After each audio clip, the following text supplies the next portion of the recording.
तो कहानी की शुरुआत में हमें बताया जाता है कि कई साल पहले दुनिया पर देवताओं और राक्षसों का राज हुआ करता था, जिनमें से एक देवता ज्यूस के बेटे परस्यूस ने क्रैकन नाम के एक खतरनाक राक्षस को मारकर इंसानों की रक्षा की थी। पर अब वो एक आम इंसान की तरह जिंदगी जी रहा था, जो कि उसने खुद चुनी थी। हालांकि उसके पिता ज्यूस ने उसके सामने देवता बनने का प्रस्ताव रखा, लेकिन परस्यूस ने अपने पिता के इस प्रस्ताव को ठुकरा दिया। यहाँ तक कि उसने इंसानों की ही तरह कई कठिन परिस्थितियों का सामना भी किया, जिस बीच बीतते हुए समय के साथ किस्मत ने उससे उसकी वाइफ को भी छीन लिया, जिसकी आखिरी इच्छा थी कि परस्यूस उनके बेटे को एक देवता या योद्धा बनाने के बजाय एक आम मछुआरा ही बनाए, क्योंकि इस तरह से ही परस्यूस और उसका बेटा खतरों से दूर रहेंगे। इसलिए उसने कभी भी अपने पिता यानी कि ज्यूस को याद नहीं किया। साथ ही वो अपने बेटे के साथ एक आम मगर खुशहाल जिंदगी जी रहा होता है। मगर एक दिन परस्यूस से मिलने के लिए ज्यूस खुद आते हैं, क्योंकि उन्हें परस्यूस की मदद की सख्त जरूरत थी। वो उससे कहते हैं कि लोगों ने अब देवताओं को पूजना बंद कर दिया है, जिस कारण देवताओं की शक्तियां दिन प्रतिदिन कम हो रही हैं, और जैसे जैसे देवता कमजोर होते जाएंगे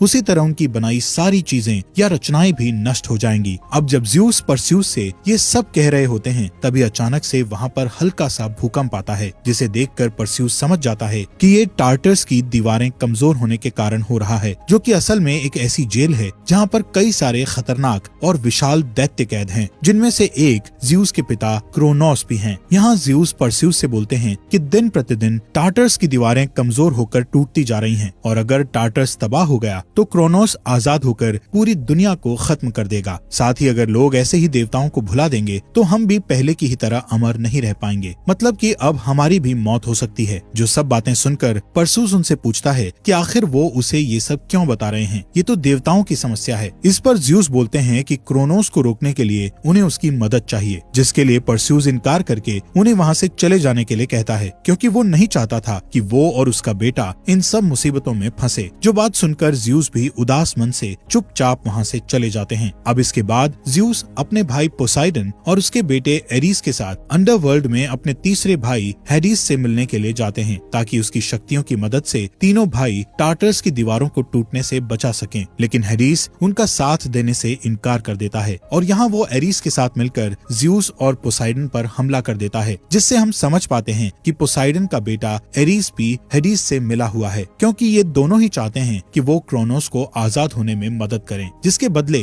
वो क्रोनोस से अपनी अमरता वापस हासिल कर सकें। और यहाँ दोनों मिलकर ज्यूस और पोसाइडन को हराकर कैद कर लेते हैं। इसी बीच हमें दिखाया जाता है कि टार्टर्स की दीवार टूटने के कारण उसमें से अलग अलग खतरनाक क्रीचर्स बाहर निकलते जा रहे हैं, जिनमें से हम एक 2 मुंह वाले ड्रैगन को भी देखते हैं, जो निकलते ही तुरंत परस्यूस के गांव पर हमला कर देता है। जहाँ जब परस्यूस मछलियां पकड़ रहा होता है तो वो इस तबाही को देखकर उस ड्रैगन से सीधा लड़ जाता है, जिस दौरान वो किसी तरह से उस ड्रैगन को हरा तो देता है, लेकिन इस लड़ाई में वो काफी ज्यादा घायल हो जाता है, जिस कारण वो अपनी मरहम पट्टी करवाने के लिए एक औरत के पास जाता है, जो उसके बारे में सब कुछ जानती थी। वो परस्यूस से बोलती है कि लोग देवताओं को भुलाते जा रहे हैं, जिस वजह से हालात दिन पर दिन बदतर होते जा रहे हैं, इसलिए उसे कुछ न कुछ तो करना चाहिए, क्योंकि ज्यूस के बेटे होने के कारण वो भी एक देवता ही है। अब यहाँ उसकी इस बात पर परस्यूस उसे बताता है कि उसने अपनी मरती हुई पत्नी को वचन दिया है, वो कभी भी अपने बच्चे को इस लड़ाई और खतरे के माहौल में नहीं ले जाएगा। इस पर वो औरत उसे समझाती है कि जब तुमने वादा किया था तब सिचुएशन कुछ और थी, और आज सिचुएशन अलग है, इसलिए उसे अपने फर्ज से मुंह नहीं मोड़ना चाहिए। जिसकी ये बात परस्यूस को सोचने पर मजबूर कर देती है, और वो अपने बेटे के साथ एक जगह जाता है जहाँ ज्यूस का मंदिर था, मगर उस मंदिर की हालत काफी ज्यादा खराब हो चुकी थी, क्योंकि अब देवताओं को पूजने के लिए यहाँ कोई भी नहीं आता था। हालांकि यहाँ परस्यूस अपने पिता ज्यूस को याद करता है, लेकिन वहाँ ज्यूस के बजाय घायल पोसाइडन प्रकट होते हैं, क्योंकि ज्यूस को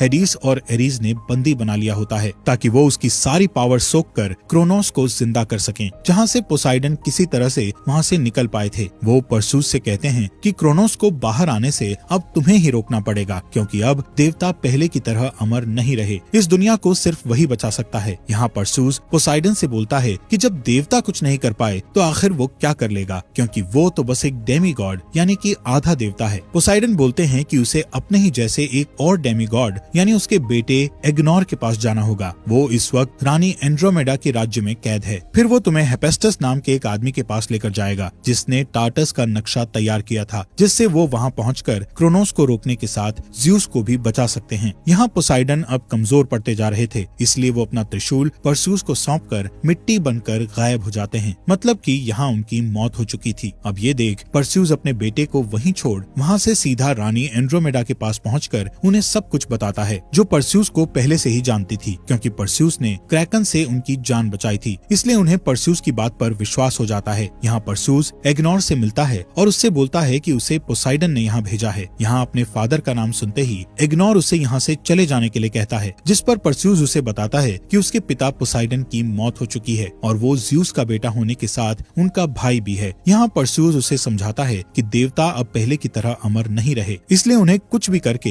ये सब कुछ रोकना होगा, जिसके लिए वो उन्हें हेफेस्टस नाम के आदमी के पास ले चले। अब यहाँ अपने फादर की मौत की खबर सुनकर एग्नोर उसकी बात मान जाता है। फिर रानी एंड्रोमेडा, एग्नोर और परस्यूस कुछ सिपाहियों समेत हेफेस्टस को ढूंढने निकल पड़ते हैं, जो कि एक अनजान आइलैंड में रहता है। अब इस सफर के दौरान एग्नोर परस्यूस से शेयर करता है कि हेफेस्टस भी असल में उनके फादर्स की तरह ही एक देवता था, जिसने पोसाइडन, हेडिस और ज़्यूस के हथियारों को अपने हाथों से बनाया था, जिन्हें अगर मिला दिया जाए तो वो एक ऐसा शक्तिशाली हथियार बन जाता है जिसकी मदद से क्रोनोस जैसे ताकतवर दैत्य को भी मारा जा सकता है। दरअसल हेफेस्टस खुद भी एक देवता था, जिसकी शक्तियाँ ज़्यूस और पोसाइडन ने उससे छीन ली थी, क्योंकि उसने एक समय पर हेडिस की मदद की थी, जिस कारण अब वो लोगों की नजरों से दूर एक अनजान आइलैंड पर आम इंसानों की तरह जिंदगी बिताता है। अब जल्द ही ये लोग उस आइलैंड पर पहुंच जाते हैं, लेकिन हेफेस्टस तक पहुंचने के लिए इन्हें एक घने और विशाल जंगल से होकर गुजरना था, जहां परस्यूस देखता है कि उस जगह काफी सारे ट्रैप्स या फंदे लगे हुए हैं, जिनमें से एक में एग्नोर गलती से फंस जाता है और उसके फंसते ही कोई उसे अपनी तरफ खींच लेता है, जिसे परस्यूस बचाने के लिए उसके पीछे भागता है कि तभी उसकी तरफ कोई एक पेड़ की डाल फेंकता है, जिससे परस्यूस बाल बाल बचता है। और तभी अचानक से उसके सामने बहुत ही विशाल एक आंख वाला दैत्य आता है, जिन्हें इस मूवी में साइक्लॉप्स बोला गया है, जो कि इतना बड़ा था कि वो किसी भी इंसान को मच्छर की तरह मसल दे। लेकिन परस्यूस उससे बहादुरी से लड़ने लग जाता है और फिर वो किसी तरह से उस साइक्लॉप्स को नीचे गिराने में कामयाब हो जाता है। फिर वो उसके ऊपर चढ़कर उसे पोसाइडन के दिए हुए त्रिशूल से मारने के लिए बढ़ता है, मगर तब तक वहाँ और कई साइक्लॉप्स आ गए थे, जो कि जब परस्यूस के हाथों में वो त्रिशूल देखते हैं तो वो सभी उसके सामने अपने घुटने टेक देते हैं। साथ ही वो एग्नोर को आजाद करने के साथ उन्हें हेफेस्टस तक पहुंचने का रास्ता भी बताते हैं, जहां पहुंचकर परस्यूस हेफेस्टस से सब कुछ बता देता है। जो बात जानकर हेफेस्टस बोलता है कि अगर क्रोनोस आजाद हो गया तो ये पूरी दुनिया तहस नहस हो जाएगी। यहाँ परस्यूस उनसे बोलता है कि आपने ही देवताओं के 3 सबसे शक्तिशाली हथियार बनाए हुए हैं, जिसकी मदद से पहले भी क्रोनोस को हराया जा चुका है, इसलिए अगर वो उनका साथ दें तो इस मुसीबत का सामना कर सकते हैं। पर हेफेस्टस का कहना था कि वो अब एक आम इंसान है, उसकी शक्तियाँ उसके पास नहीं है, भला वो क्या ही कर लेगा। तो उसकी इस बात पर एंड्रोमेडा उसे हिम्मत देते हुए बोलती है कि एक आम इंसान नामुमकिन को भी मुमकिन कर सकता है। इसलिए हेफेस्टस इनकी मदद करने के लिए तैयार हो जाता है, क्योंकि उसने टार्टस के साथ अंदर के कैद खाने को भी बनाया होता है, तो उसे एक सीक्रेट रास्ता पता होता है, क्योंकि उस वक्त उसने खुद बाहर से टार्टस में दाखिल होने के लिए एक सीक्रेट रास्ते का निर्माण किया था, जो कि एक भूल भुलैया से होते हुए जाता है। हेफेस्टस बताता है कि जरूर उन्होंने हेडिस को टार्टस के बीचों बीच कैद किया होगा, ताकि क्रोनोस आसानी से उसकी शक्तियाँ खींच सके, जो बात सही भी होती है। फिलहाल जब ये लोग उस भूल भुलैया की तरफ जा रहे होते हैं तो वहाँ पर इनका रास्ता रोकने के लिए एरिस आ जाता है। अब क्योंकि इनके साथ एंड्रोमेडा के कुछ सिपाही भी थे, तो उन्हीं में से किसी ने एरिस की प्रार्थना की होगी, क्योंकि वो असल में युद्ध का देवता है, जिस कारण वो यहाँ ऐसे अचानक प्रकट हो गया। और अब एरिस इन सभी को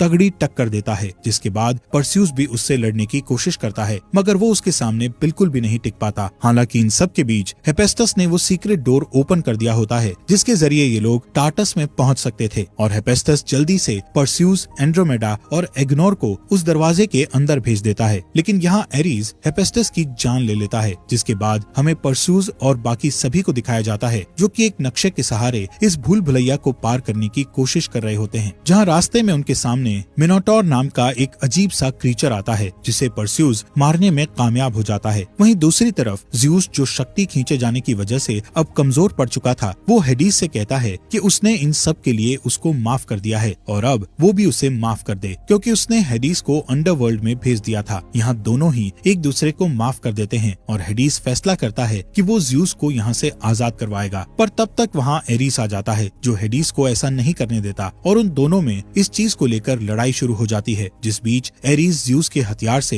हेडिस को मारने जाता है, लेकिन ज़्यूस उस हथियार को निष्क्रिय कर देता है। दरअसल उससे तभी किसी को मारा जा सकता है जब ज़्यूस खुद चाहे। अब क्योंकि यहाँ ज्यूस ने हेडीस का साथ दिया था, इसलिए वो एरीज से लड़ने लग जाता है और दोनों लड़ते लड़ते नीचे गिर जाते हैं, जिस दौरान भूल भुलैया को पार करके परस्यूस भी वहाँ पहुँच चुका था। पर ज्यूस को क्रोनोस की कैद से छुड़वाना आसान नहीं था और अब तक काफी देर भी हो चुकी थी, क्योंकि क्रोनोस ज्यूस की सारी शक्तियाँ सोखने के बाद आजाद होने वाला था। इसी बीच वहाँ हेडीस पहुंचकर परस्यूस की ज्यूस को छुड़वाने में मदद करता है। तभी वहाँ एरीज फिर से आ जाता है, जिसका एक बार फिर से परस्यूस से सामना होता है और इस बीच दोबारा से परस्यूस एरीज के सामने बिल्कुल भी नहीं टिक पाता, जहाँ हेडीस उसकी मदद करने की कोशिश करता है। इसी दौरान क्रोनोस भी आजाद हो जाता है, जो देख परस्यूस अपने साथियों और ज्यूस को लेकर वहाँ से निकलने की कोशिश करता है। इसलिए एरीज, जिसने लड़ाई के दौरान पोसाइडन का त्रिशूल परस्यूस से छीन लिया था, उससे वो ज्यूस के पीठ पर वार करता है, जिससे ज्यूस घायल हो जाता है। इसलिए वो यहाँ से तुरंत निकलने के लिए हेडीस और पोसाइडन के हथियार को मिलाकर एक पोर्टल जैसा ओपन करके सीधा एंड्रोमेडा के राज्य में पहुँच जाता है, जहाँ अब कभी भी एरीज और क्रोनोस का हमला हो सकता था। इसलिए एंड्रोमेडा अपनी पूरी सेना को इस लड़ाई के लिए तैयार करती है, मगर क्रोनोस को सिर्फ उन 3 हथियारों को मिलाकर ही मारा जा सकता था, जिनमें से 2 तो परस्यूस के पास होते हैं, पर जो ज्यूस का हथियार था वो इस वक्त एरीज के पास था। इसलिए परस्यूस टेलीपैथी के जरिए अपने भाई एरीज से संपर्क करता है और उसे लड़ने की चुनौती देता है, ताकि ये पता लग सके कि उनमें से बेहतर कौन है, जिसके लिए वो एक मंदिर में जाता है और कुछ देर बाद वहाँ एरीज भी पहुँच जाता है। फिर उन दोनों में एक जोरदार लड़ाई शुरू हो जाती है। वहीं इधर रानी एंड्रोमेडा और एग्नोर सेना के साथ उन सभी शैतानों का सामना कर रहे होते हैं जो टार्टस से क्रोनोस के साथ आजाद हुए थे। और तभी इसी बीच वहाँ क्रोनोस आ जाता है, जो जिधर भी जा रहा था वहाँ सब कुछ खत्म होता जा रहा था। उसके सामने टिकना किसी के लिए भी नामुमकिन साबित हो रहा था। इसी दौरान ज्यूस से मिलने के लिए हेडीस आता है। वो उससे कहता है कि हमें मिलकर क्रोनोस को कुछ देर तक रोकना होगा, ताकि परस्यूस को कुछ देर और समय मिल जाए। और इतना कहने के बाद हेडीस ज्यूस को अपनी आधी शक्तियाँ दे देता है, जिससे अब वो पहले की ही तरह हो जाता है। लेकिन अब भी दोनों सिर्फ क्रोनोस को कुछ देर तक रोक सकते थे, मार नहीं सकते थे। जो बात जानते हुए भी वो क्रोनोस का अपनी शक्तियों से मुकाबला करने लगते हैं, जिसने चारों तरफ तबाही मचाई हुई थी। साथ ही ज्यूस की शक्तियाँ खत्म होती जा रही थी, जिस कारण वो एक बार फिर से घायल हो जाता है। वहीं दूसरी ओर परस्यूस भी ज्यूस के हथियार की मदद से एरीज को मारने में कामयाब हो गया था और अब वो बिना देरी किए पोसाइडन, हेडीस और ज्यूस के हथियार को मिलाकर एक नया हथियार बनाता है, जिससे क्रोनोस को मारा जा सकता था। इसलिए तुरंत वो अपने उड़ने वाले घोड़े पर बैठकर क्रोनोस को मारने की कोशिश करता है, जो काम इतना आसान नहीं था। लेकिन वो क्रोनोस के वार से बचते हुए उसके मुंह के अंदर जाकर उस हथियार से सीधा उसके दिल पर वार करता है, जिससे क्रोनोस एक विस्फोट के साथ खत्म हो जाता है और उसमें से परस्यूस बाहर निकलता है, जो सबसे पहले हेडीस के पास जाता है। वो उससे कहते हैं कि अब उनका आखिरी समय आ चुका है और अब इसी के साथ देवताओं का भी समय खत्म हुआ। जिस चीज पर परस्यूस बोलता है कि क्या हेडीस भी अपनी शक्तियों की मदद से आपको बचा नहीं सकते, तो जवाब में ज्यूस बोलता है कि उसने एक बार ये काम पहले ही कर दिया है, अब वो भी कुछ नहीं कर सकता। और फिर ये बोलते ही ज्यूस भी धूल में बदलकर वहाँ से गायब हो जाते हैं, क्योंकि देवताओं की मौत ऐसे ही होती है। अब ज्यूस के मरने के बाद हेडीस परस्यूस से बोलता है कि उसकी भी सारी शक्तियाँ खत्म हो चुकी हैं और ये बात बोलकर वो भी वहाँ से चला जाता है। अब इसके बाद परस्यूस एंड्रोमेडा और एग्नोर से जाकर मिलता है, जो इस लड़ाई को जीतकर काफी खुश थे। यहाँ एंड्रोमेडा और परस्यूस एक दूसरे को पसंद करने लगे थे, इसलिए उनके बीच प्यार का इजहार होने के साथ दोनों एक किस भी शेयर करते हैं। जिसके बाद परस्यूस अपने बेटे के पास जाता है, जो अपने फादर से पूछता है कि वो वापस कब जाएंगे। तो जवाब में परस्यूस बोलता है कि वो वापस नहीं जाएंगे, बल्कि अब वो अपनी जिंदगी एक योद्धा की तरह जिएंगे। फिर वो उसे बताता है कि वो महान ज्यूस का पोता है और साथ ही वो उसे अपनी तलवार देकर कहता है कि क्या वो इस तलवार का भार संभाल पाएगा, जिसके जवाब में उसका बेटा हाँ में जवाब देता है। और इसी के साथ ये मूवी यहीं एंड हो जाती है। और दोस्तों, हमारे फॉक्स एक्सप्लेनर हिंदी चैनल को सब्सक्राइब करने के लिए आपका दिल से शुक्रिया।